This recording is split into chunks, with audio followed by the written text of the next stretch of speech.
नमस्कार दोस्तों, कैसे हैं आप लोग। आई होप कि आप सब अच्छे होंगे और आपकी तैयारी भी अच्छी चल रही होगी। अब आपके बोर्ड परीक्षा का समय बहुत कम शेष रह गया है, तो इस समय को देखते हुए हमने आपकी तैयारी को और बेहतर ढंग से कराने के लिए आपके लिए एक नया चैनल बनाया गया जिसका नाम है स्टडी प्लेटफॉर्म। तो अगर आप अपनी तैयारी को और बेहतर ढंग से करना चाहते हैं तो आप लोग इस चैनल को सब्सक्राइब करके इस चैनल से जुड़ जाइए, क्योंकि हमारे इस चैनल पर बिहार बोर्ड मैट्रिक परीक्षा की तैयारी बिल्कुल शुरुआती ढंग से कराई जा रही है। तो प्लीज़ आप लोग इस चैनल को सब्सक्राइब करें और इस चैनल से जुड़े रहें।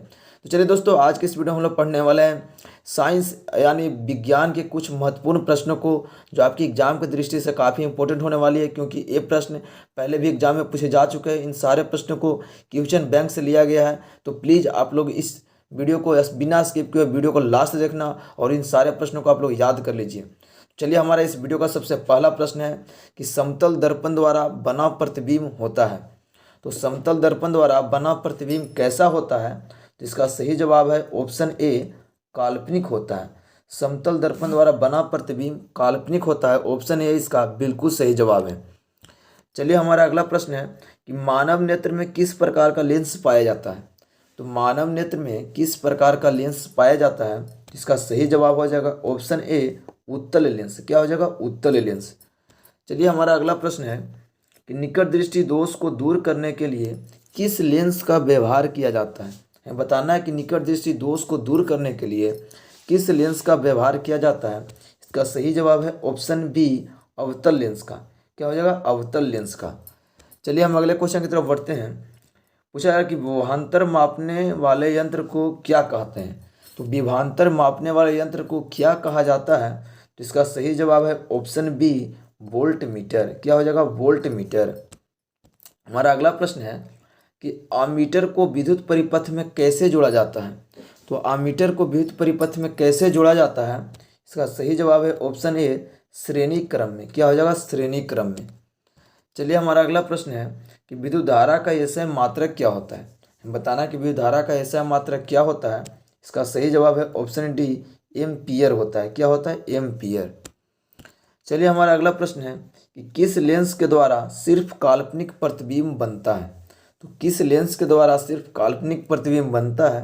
इसका सही जवाब है ऑप्शन बी, अवतल। क्या हो जाएगा? अवतल लेंस के द्वारा। तो चलिए, हमारा अगला प्रश्न है कि रक्त लाल किस कारण से दिखाई देते हैं। हमें बताना है कि रक्त लाल होती है जो किस कारण से दिखाई देती है। तो इसका सही जवाब है ऑप्शन बी, हीमोग्लोबिन के कारण। चलिए, हमारा अगला प्रश्न है कि इलेक्ट्रॉन के स्थानांतरण से बने यौगिक क्या कहलाते हैं। तो इलेक्ट्रॉन के स्थानांतरण से बने यौगिक क्या कहलाते हैं? इसका सही जवाब हो जाएगा ऑप्शन बी, वैद्युत संयोजी। चलिए, हम नेक्स्ट क्वेश्चन की तरफ बढ़ते हैं। उससे पूछा है कि पित्तल उदाहरण है। तो पित्तल एक तरह से क्या होती है? धातु, अधातु, मिश्र धातु या उपधातु। तो इसका सही जवाब है ऑप्शन सी, पित्तल एक मिश्र धातु होती है। चलिए, हमारा अगला प्रश्न है कि कार्बन हाइड्रोजन के संयोग से क्या बनाता है। तो कार्बन हाइड्रोजन से संयोग कर क्या बनाती है? इसका सही जवाब है ऑप्शन बी, हाइड्रोकार्बन। क्या हो जाएगा? हाइड्रोकार्बन। हमारा अगला प्रश्न है कि आवर्त सारणी के प्रथम वर्ग के सदस्य क्या होते हैं। तो आवर्त सारणी के प्रथम वर्ग के सदस्य को क्या कहा जाता है? इसका सही जवाब है ऑप्शन बी, क्षारीय धातु। क्या हो जाएगा? क्षारीय धातु। हमारा अगला प्रश्न है कि वायुमंडल में CO2 गैस की उपस्थिति कितना होती है। तो वायुमंडल में हमारा CO2 गैस कितना प्रतिशत है? इसका सही जवाब है ऑप्शन सी, 0.03%। क्या हो जाएगा? 0.03% है कार्बन डाइऑक्साइड।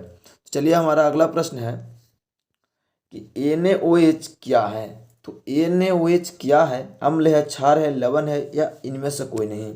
इसका सही जवाब है ऑप्शन बी, NaOH एक तरह से क्षार होती है। चलिए, हमारा अगला प्रश्न है कि ऑक्सिन क्या है।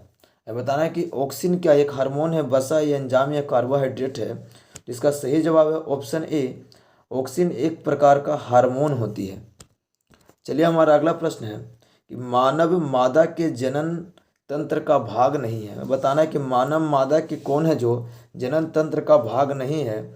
इसका सही जवाब हो जाएगा ऑप्शन सी, शुक्र वाहिका। क्या हो जाएगा? शुक्र वाहिका। हमारा अगला प्रश्न है पराग कोश में होते हैं। तो पराग कोश में क्या होते हैं? इसका सही जवाब है ऑप्शन डी, पराग कोश में परागकण होते हैं।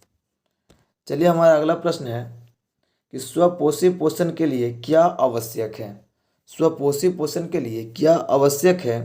इसका सही जवाब है ऑप्शन डी, इनमें से सभी। क्या हो जाएगा? इनमें से सभी। मतलब CO2 भी होना जरूरी है, क्लोरोफिल और सूर्य प्रकाश यानी सूर्य का प्रकाश भी। चलिए हमारा अगला प्रश्न है, मनुष्य के शरीर की सबसे बड़ी ग्रंथि कौन है? तो मनुष्य के शरीर की सबसे बड़ी ग्रंथि का नाम क्या है? इसका सही जवाब है ऑप्शन ए, लीवर। क्या हो जाएगा? लीवर। चलिए हमारा अगला प्रश्न कहता है कि पादप हार्मोन का उदाहरण क्या है? इनमें से कौन है जो पादप हार्मोन का एक उदाहरण है? चलिए हमारा इसका सही आंसर है ऑप्शन सी, ऑक्सीन। क्या हो जाएगा? ऑक्सीन है जो एक पादप हार्मोन का उदाहरण है। तो आशा करता हूं कि इन सारे प्रश्नों का उत्तर आपको याद हो गया होगा, क्योंकि हम इस वीडियो में लगभग 20 प्रश्नों को देखे हैं जो आपके एग्जाम की दृष्टि से काफ़ी इंपॉर्टेंट थे। तो आई होप कि आपको वीडियो पसंद आया। अगर वीडियो पसंद आए तो वीडियो को लाइक कर दीजिए, चैनल को सब्सक्राइब कर लीजिए, क्योंकि हमारे इस चैनल पर बिहार बोर्ड मैट्रिक परीक्षा की तैयारी बिल्कुल शुरुआती तरीके से कराई जा रही है। तो प्लीज़ आप लोग इस चैनल को सब्सक्राइब करके इस चैनल से जुड़ जाइए। तो चलिए दोस्तों, मिलते हैं हम अगले वीडियो में। तब तक के लिए जय हिंद, जय भारत।